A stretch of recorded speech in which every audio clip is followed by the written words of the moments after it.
जिल्ह्याप्रमाणे सांगली जिल्ह्यातील साखर कारखानदारांनी ऊसाला दर द्यावा अशी मागणी स्वाभिमानी शेतकरी संघटनेचे नेते राजू शेट्टी साहेब यांनी 7 तारखेच्या बैठकीमध्ये जिल्हाधिकारी साहेब व प्रादेशिक सहसंचालक साखर यांना विनंती केली होती आणि तोच मुद्दा धरून त्या ठिकाणी जिल्हाधिकाऱ्यांनी 12 तारखेपर्यंत त्यांना वेळ द्या असं सांगितलं होतं।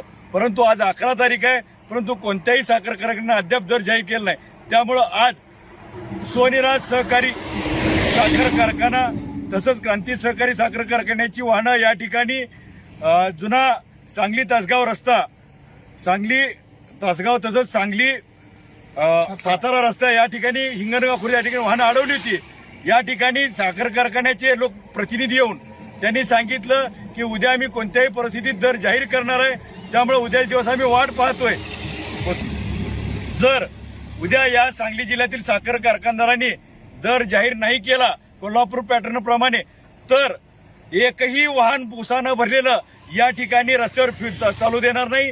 तसंच माझी शेतकऱ्यांना आव्हान आहे, तसंच ऊस वाहतूकदारांना सुद्धा आव्हान आहे आणि विनंती सुद्धा आहे की तुम्ही जोपर्यंत ऊसाचा दराचा अंतिम निर्णय लागणार नाही, कोणीही त्या ठिकाणी ऊसतोडी घेऊ नये अथवा ऊस वाहतूक करू नये।